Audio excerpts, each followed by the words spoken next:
Welcome to rhythm of learning. ഇന്ന് നമ്മൾ കേരളത്തിലെ സോഷ്യൽ വെൽഫെയർ സ്കീംസ് എന്ന് പറയുന്ന ടോപ്പിക്കാണ് പഠിക്കാൻ പോകുന്നത്. ഇതുമായിട്ട് റിലേറ്റഡ് ആയിട്ട് 4 ക്ലാസ് ഞാൻ മുമ്പ് അപ്ലോഡ് ചെയ്തിട്ടുണ്ട്.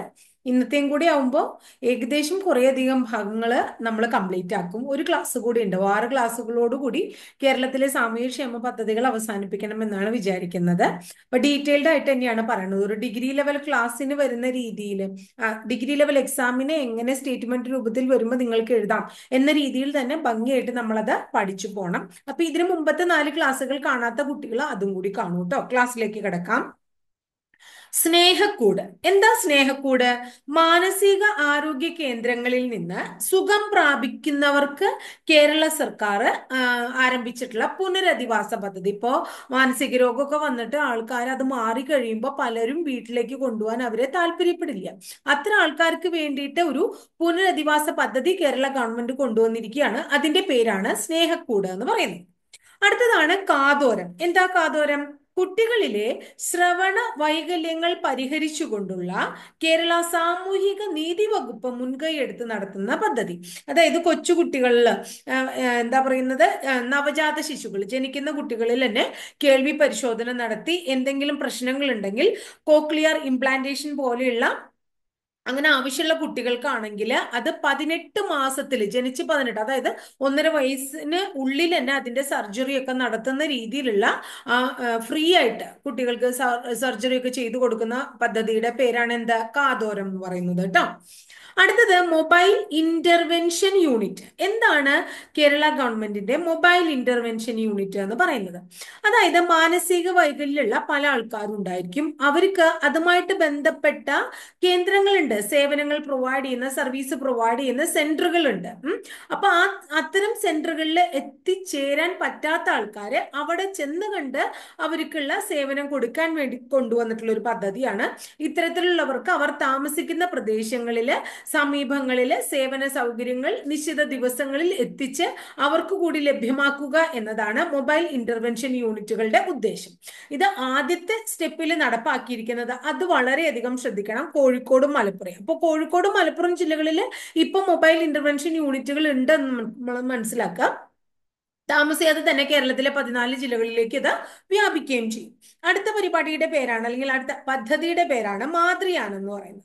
എന്താ മാതൃയാനം? പ്രസവാനന്തരം അമ്മയ്ക്കും കുഞ്ഞിനും സൗജന്യമായിട്ട് വീട്ടിലേക്കുള്ള യാത്ര, ആ പരിപാടി ഒരുക്കി കൊടുക്കുക. അതായത് നമ്മള് ഗവൺമെന്റ് ആശുപത്രികളില് പ്രസവം കഴിഞ്ഞിട്ടുള്ള അമ്മയ്ക്കും കുഞ്ഞിനും അവരെ സൗജന്യമായിട്ട് വീട്ടിലെത്തിക്കാനുള്ള കേരള ഗവൺമെന്റ് പ്രൊവൈഡ് ചെയ്യുന്ന പദ്ധതിയാണ് ഇത്. വനിതാ ശിശു വകുപ്പും സാമൂഹിക സുരക്ഷാ മിഷനും ചേർന്നാണ് ഈ പദ്ധതി നടപ്പിലാക്കുന്നത്.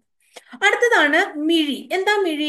സർക്കാർ സ്കൂളുകള്, എയ്ഡഡ് സ്കൂളുകളിലൊക്കെ കാഴ്ച വൈകല്യമുള്ള, സർക്കാർ എയ്ഡഡ് സ്കൂളുകളിലെ കാഴ്ച വൈകല്യങ്ങളുള്ള കുട്ടികൾക്ക് സൗജന്യമായിട്ട് എന്ത് കൊടുക്കുകയാണ്? കണ്ണടകൾ വിതരണം ചെയ്യുന്ന പദ്ധതിയുടെ പേരാണ് എന്ത് പറഞ്ഞ? മിഴി എന്ന് പറഞ്ഞു കഴിഞ്ഞാൽ. ഇനി അടുത്തത് തൂവാല വിപ്ലവം. അതായത് തൂവാല വിപ്ലവം എന്ന് പറയുമ്പോൾ തന്നെ നിങ്ങൾ മനസ്സിലാക്കേണ്ടത് എന്താ വെച്ചാൽ, കൊച്ചുകുട്ടികളെ തൂവാല ഉപയോഗിക്കാനായിട്ട് പഠിപ്പിക്കുക, അല്ലെങ്കിൽ അത് അങ്ങനെ ശീലിപ്പിക്കുക. അത് തന്നെയാണ് നമ്മൾ മനസ്സിലാക്കേണ്ടത്. കാരണം എന്തുകൊണ്ടാണ്? വായുവിലൂടെ പല അസുഖങ്ങളും പകരുന്നുണ്ട്. ആ പകരുന്നത് തടയാൻ വേണ്ടിയിട്ട് കേരള ആരോഗ്യ വകുപ്പ് ആവിഷ്കരിച്ച ഒരു പദ്ധതിയാണ്. അങ്ങനെ കുട്ടികളിലും പൊതുജനങ്ങളിലും എന്താണ് ഈ നമ്മുടെ വായുജന്യ രോഗങ്ങളെ കുറിച്ചും അവ നിയന്ത്രിക്കേണ്ട ആവശ്യകതകളെ കുറിച്ചും ഒരു പൊതുബോധം ഉണ്ടാക്കി കൊടുക്കാം. അപ്പൊ തൂവാല വിപ്ലവത്തിന്റെ ഭാഗമായിട്ട് സ്കൂൾ വിദ്യാർത്ഥികളെ തൂവാല ഉപയോഗിക്കാൻ ശീലിപ്പിക്കുകയും കൂടെ ഈ പദ്ധതിയിൽ കൂടെ ചെയ്യുന്നു. ക്ലിയർ ആയല്ലോ? അടുത്ത പദ്ധതിയുടെ പേര് സ്പെക്ട്രം എന്നാണ്. എന്താ സ്പെക്ട്രം? ഓട്ടിസം. നമുക്കറിയാം, ഇപ്പൊ വളരെയധികം ബുദ്ധിമുട്ട് അനുഭവിക്കുന്നുണ്ട് പല ആൾക്കാരും ഓട്ടിസത്തിലൂടെ, അല്ലെ? അപ്പൊ ഓട്ടിസം എന്താ ചെയ്യേണ്ടതെന്ന് വെച്ചാൽ പ്രാഥമിക ഘട്ടത്തിൽ തന്നെ കണ്ടെത്തി ഓട്ടിസം ബാധിച്ച കുട്ടികളിലെ കഴിവുകൾ വളർത്തുന്നതിന് കേരള സർക്കാർ ഒരു പദ്ധതി കൊണ്ടുവന്നേക്കാണ്. അതിന്റെ പേരാണ് എന്ത്? സ്പെക്ട്രം എന്ന് പറയുന്ന പദ്ധതി. അടുത്തത് സീതാലയം എന്നാണ് പദ്ധതിയുടെ പേര്. ഇത് പലപ്പോഴും ചോദിച്ചിട്ടുള്ള ഒരു ചോദ്യമാണ്. അതായത് എന്താണ്? സമൂഹത്തിൽ അവശത അനുഭവിക്കുന്ന സ്ത്രീകൾക്ക് വേണ്ട സഹായം ചെയ്തു കൊടുക്കാൻ വേണ്ടിയിട്ടുള്ള ഒരു പദ്ധതിയാണ് ഇത്. ഹോമിയോ വകുപ്പിന്റെ പദ്ധതിയാണ്. ഹോമിയോ വകുപ്പിന്റെ ആദ്യത്തെ ലിംഗാധിഷ്ഠിത പദ്ധതി എന്ന് പറയാം. അതിന് എക്സ്പ്ലനേഷൻ പറയുമ്പോൾ നിങ്ങൾക്ക് മനസ്സിലാവും. അതായത് സ്ത്രീകളുടെ മാനസിക ആരോഗ്യ സാമൂഹീകരണ ശാക്തീകരണ പദ്ധതി. അപ്പൊ സ്ത്രീകൾക്ക് വേണ്ടിയിട്ടുള്ളത് കൊണ്ടാണ് എന്താ പറയുന്നത്, പറയുന്നത് ഹോമിയോ വകുപ്പിന്റെ ആദ്യത്തെ ലിംഗാധിഷ്ഠിത പദ്ധതി എന്ന് എടുത്തു പറയുന്നത് കേട്ടോ. അപ്പൊ എന്താ ചെയ്യുക, ഡോക്ടർമാര്, pharmacist, attender, psychologist, DTP operator തുടങ്ങി എല്ലാ ആൾക്കാരും ആര് തന്നെയാണ്, ആ സ്ത്രീകളാണ് എന്നുള്ളതാണ് ഈ സീതാലയം പദ്ധതിയുടെ പ്രത്യേകത. അപ്പൊ സ്ത്രീകളുടെ മാനസിക, ഭൗതിക, സാമൂഹിക ആരോഗ്യത്തെ ശക്തിപ്പെടുത്തുന്നതിന് വേണ്ടിയിട്ടും മെച്ചപ്പെട്ട ജീവിതം ഉറപ്പുവരുത്തുന്നതിന് വേണ്ടിയിട്ടും സീതാലയം സ്ത്രീകളെ സഹായിക്കുകയാണ് കേട്ടോ. ക്ലിയർ ആയല്ലോ. അടുത്ത പദ്ധതിയുടെ പേര് സ്മൈൽ എന്നാണ്. ഈ സ്മൈലിന്റെ പൂർണ്ണ രൂപം എന്താന്ന് പരീക്ഷയ്ക്ക് ചോദിച്ചിട്ടുണ്ട്. എന്താ സ്മൈൽ എന്ന് ആദ്യം പഠിക്കുക. റോഡ് അപകടങ്ങളിൽ പെടുന്നവർക്ക് അടിയന്തര ചികിത്സ നൽകാനായിട്ട് കേരള പോലീസ് കൊണ്ടുവന്നിട്ടുള്ള പദ്ധതിയാണ് എന്തെന്ന് പറയുന്നത്, സ്മൈൽ എന്ന് പറയുന്നത്. എന്താണ് സ്മൈലിന്റെ പൂർണ്ണ രൂപം എന്ന് നമ്മൾ പഠിക്കുക. Seamless medical intervention, seamless medical intervention four life care and emergency, seamless medical intervention four life care and emergency എന്നുള്ളതാണ് സ്മൈലിന്റെ പൂർണ്ണ രൂപം എന്ന് മനസ്സിലാക്കുക. ഇനി അടുത്തത് ജീവനി. എന്താണ് ജീവനി? ഇപ്പൊ നമുക്കറിയാം, ഈ ജീവനി എന്ന് പറയുന്നത് പ്രധാനമായിട്ടും കോളേജ് വിദ്യാർത്ഥികളെ ഉദ്ദേശിച്ചിട്ടുള്ളതാണ്. നിങ്ങൾ ആദ്യം മനസ്സിലാക്കുക. ഇപ്പൊ നമുക്കറിയാം, അതായത് ഈ യുഗത്തിന്റെ തന്നെ പ്രത്യേകതയാണ് വിദ്യാർത്ഥികളിലെ മാനസിക സംഘർഷങ്ങള് അല്ലെങ്കിൽ പല പ്രശ്നങ്ങളും കാര്യങ്ങളൊക്കെ കുട്ടികളുടെ ഇടയിൽ വരികയും അത് അവരെ കൂടുതലും ആത്മഹത്യാ പ്രവണതയിലേക്ക് എത്തിക്കുകയും ചെയ്യുന്ന ഒരു കാലഘട്ടമാണിത്. അപ്പൊ കുട്ടികളുടെ, കോളേജ് വിദ്യാർത്ഥികളുടെ മാനസികാരോഗ്യം മെച്ചപ്പെടുത്തി അവരുടെ ആത്മഹത്യാ പ്രവണത കുറയ്ക്കാനായിട്ട് കൊണ്ടുവന്ന പദ്ധതി 2019 മുതൽ ഇത് കൊണ്ടുവന്നുണ്ട്. ഇത് ആരെ കൊണ്ടുവന്ന? കോളേജ് വിദ്യാഭ്യാസ വകുപ്പ് കൊണ്ടുവന്ന പദ്ധതിയുടെ പേരാണ് എന്ത്? ജീവനി എന്ന് പറയുന്നത് കേട്ടോ. ഇനി അടുത്തത് ആവാസ്. ആവാസ് പലപ്പോഴും നമ്മൾ പരീക്ഷകൾക്ക് കണ്ടിട്ടുള്ള ഒരു ചോദ്യമാണ്. കേരളത്തില് ജോലി ചെയ്യണ കുടിയേറ്റ തൊഴിലാളികൾക്ക് ആരോഗ്യ ഇൻഷുറൻസ് പരിരക്ഷയും അപകട മരണം ഉണ്ടാവുകയാണെങ്കിൽ അതിന് പരിരക്ഷയും കൊടുക്കുന്നതിനുള്ള കേരള സർക്കാർ പദ്ധതിയുടെ പേരാണ് എന്ത് പറഞ്ഞ? ആവാസ് എന്ന് പറയുന്നത്. ക്ലിയർ ആയല്ലോ. അടുത്ത് നോക്കൂ, അമൃതം ആരോഗ്യം. എന്താ അമൃതം ആരോഗ്യം എന്ന് പറയുന്ന പദ്ധതി എന്ന് നോക്കുക. ജീവിതശൈലി രോഗങ്ങളുടെ പ്രതിരോധം ലക്ഷ്യമിട്ട് കേരള ആരോഗ്യ വകുപ്പും ദേശീയ ഗ്രാമീണ ആരോഗ്യ ദൗത്യവും ചേർന്ന് ആരംഭിച്ച പദ്ധതി. അപ്പൊ ഇവിടെ കേരള സർക്കാർ മാത്രമല്ല, സെൻട്രൽ ഗവൺമെന്റിന്റെയും കൂടെ സഹായം ഉണ്ട് എന്ന് മനസ്സിലാക്കുക. 30 വയസ്സിൽ കൂടുതലുള്ള വ്യക്തികളില് രക്തസമ്മർദ്ദം, പ്രമേഹം, അമിതവണ്ണം ഇതൊക്കെ ഉണ്ടോ എന്ന് പരിശോധിക്കുന്ന പരിപാടിയുടെ പേരാണ് അമൃതം ആരോഗ്യം പദ്ധതി. അടുത്തത് ഡയലേ ഡോക്ടർ. ഡയലേ ഡോക്ടർ എന്താണെന്ന് ഡയറക്റ്റ് ആയിട്ട് നിങ്ങളോട് ഒരു ചോദ്യം നിങ്ങൾ പ്രതീക്ഷിക്കേണ്ട. കാരണം നമുക്ക് മനസ്സിലാവും 24 മണിക്കൂറും ഡോക്ടർമാരിൽ നിന്നും ഫോണിലൂടെ ആവശ്യമായിട്ടുള്ള ഉപദേശങ്ങളും സഹായങ്ങളും ലഭ്യമാക്കാനുള്ള പരിപാടിയാണ്. അത് ആർക്കും, ഇത് പഠിക്കാത്ത ആൾക്കാർക്കും മനസ്സിലാവുന്ന ഒരു കാര്യമാണ്. പക്ഷേ ചോദിക്കാൻ സാധ്യതയുള്ള ചോദ്യം എന്താ? ഡയലേ ഡോക്ടറിന്റെ ടോൾ ഫ്രീ നമ്പർ എത്രയാണെന്നുള്ളത്. അത് നമുക്കറിയില്ലല്ലോ പഠിക്കാതിരുന്ന. 1056 1056 1056 കേട്ടോ. ഇനി അടുത്തത് ന്യൂ ബോൺ സ്ക്രീനിങ്. എന്താ new born screening? New born എന്ന് പറയുമ്പോൾ നിങ്ങൾക്ക് മനസ്സിലായി, നവജാത ശിശുക്കളില് ജനിതക രോഗങ്ങൾ എന്തെങ്കിലും ഉണ്ടോ എന്ന് കണ്ടെത്താൻ വേണ്ടിയിട്ടുള്ള ഒരു പദ്ധതിയാണ് ന്യൂ ബോൺ സ്ക്രീനിങ്. ജനിതക രോഗങ്ങൾ അത് അടിവരയിട്ട് തന്നെ പഠിക്കുക കേട്ടോ. അപ്പോ അങ്ങനെ പ്രധാനമായിട്ടും 3 ഭാഗങ്ങളാണ് ഈ സ്ക്രീനിങ്ങിൽ ഉണ്ടാവുക. ഒന്ന് രക്തപരിശോധന നടത്തും, അടുത്തത് ശ്രവണ സ്ക്രീനിങ് നടത്തും, കേൾവി പരിശോധന നടത്തും, അടുത്ത ഹാർട്ട് സ്ക്രീനിങ്, അതായത് ജന്മന എന്തെങ്കിലും ഹാർട്ടിന് അസുഖം ഉണ്ടോ തുടങ്ങിയ കാര്യങ്ങളൊക്കെ മനസ്സിലാക്കാനായിട്ട്. അങ്ങനെ ജനന സമയത്ത് ഗുരുതരവും ഭയങ്കര അപൂർവങ്ങളായിട്ടുള്ള രോഗങ്ങളൊക്കെ കണ്ടുപിടിക്കാറുണ്ട്. അങ്ങനെ ഉണ്ടോ എന്നറിയാൻ വേണ്ടിയിട്ടാണ് new born screening project Kerala government കൊണ്ടുവന്നത്. അടുത്ത പദ്ധതിയുടെ പേര് ഉഷസ് എന്നാണ്. കേരളത്തിലെ നഗരങ്ങളിലെ ചേരികളിൽ, വളരെ ഇമ്പോർട്ടന്റ് ആണ്, കേരളത്തിലെ നഗരങ്ങളിലെ ചേരികളിൽ താമസിക്കുന്ന സാധാരണക്കാരുടെ ആരോഗ്യ സംരക്ഷണത്തിന് ആരോഗ്യ വകുപ്പ് കൊണ്ടുവന്ന പദ്ധതിയുടെ പേര് ഉഷസ് ആണ്. ഉഷസ് കേട്ടോ. ഇനി അടുത്തത് മെഡിസെപ്പ്. ഉഷസ് ക്ലിയർ ആയാലോ? മെഡിസെപ്പ് ആണ്. മെഡിസെപ്പിന്റെ പൂർണ്ണ രൂപം നിങ്ങൾ പഠിക്കണം. എന്താ മെഡിസെപ്പ് എന്ന് ചോദിച്ചു കഴിഞ്ഞാൽ സർക്കാർ ജീവനക്കാർക്കും സർക്കാരിൽ നിന്ന് പെൻഷൻ പറ്റിയിട്ടുള്ള ആൾക്കാർക്കും ഒക്കെ ഉള്ള സമഗ്ര ആരോഗ്യ ഇൻഷുറൻസ് പദ്ധതിയുടെ പേരാണ് മെഡിസെപ്പ്. ഇതിന്റെ ഭാഗമായിട്ട് പ്രതിമാസം നമ്മൾ 500 രൂപ, ആരാണോ ഇത് ഈ ഇൻഷുറൻസ് ചേരണ ഒരു പ്രതിമാസം 500 രൂപ പ്രീമിയം ആയിട്ട് അടയ്ക്കുക ചെയ്യണേ. ഇതിന്റെ നടത്തിപ്പിന് കരാർ ലഭിച്ച പൊതുമേഖല സ്ഥാപനം ഏതാന്ന് ചോദിച്ചാൽ ഓറിയന്റൽ ഇൻഷുറൻസ് കമ്പനിക്കാണ് അതിന്റെ നടത്തിപ്പുള്ളത്. ഈ മെഡിസെപ്പിന്റെ MEDISEP, മെഡിസെപ്പിന്റെ പൂർണ്ണ രൂപം medical insurance four state employees and pensioners. Medical insurance four state employees and pensioners എന്നാണ്, അത് ഓർക്കുക. അടുത്ത പദ്ധതിയുടെ പേര് നയനാമൃതം എന്നാണ്. എന്താണ് നയനാമൃതം?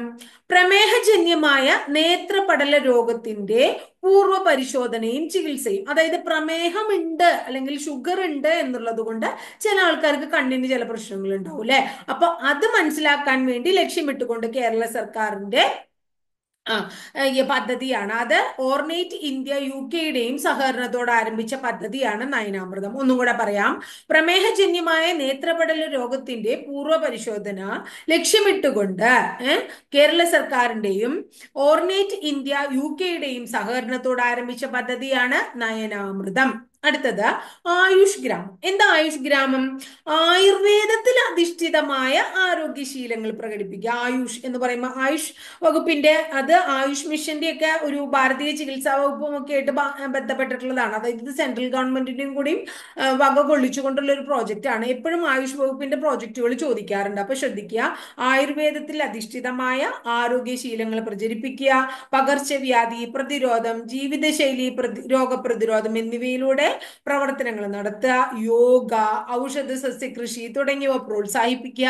അതിനൊക്കെ വേണ്ടി ദേശീയ ആയുഷ് മിഷനും ഭാരതീയ ചികിത്സാ വകുപ്പും ചേർന്ന് കൊണ്ടുവന്നിട്ടുള്ള പ്രോജക്റ്റ് ആണ് ആയുഷ് ഗ്രാമം. ക്ലിയർ ആയല്ലോ? അടുത്തത് സ്വാസ്ഥ്യം. ഇത് ഒരു എന്താ പറയുന്നത്, ബോധവൽക്കരണ പരിപാടി എന്ന് വേണമെങ്കിൽ സ്വാസ്ഥ്യത്തെ വിശേഷിപ്പിക്കാം.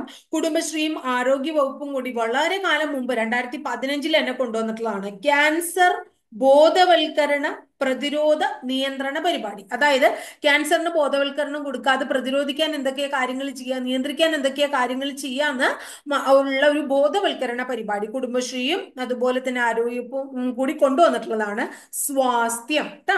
അടുത്തത് രാരീരം. അതായത് ഇപ്പൊ രാരീരം എന്ന് പറയുമ്പോൾ തന്നെ നമുക്ക് മനസ്സിലാവും ഒരു പ്രസവമായിട്ട് റിലേറ്റഡ് ആയിട്ടുള്ള സംഭവമാണെന്ന് അല്ലെ.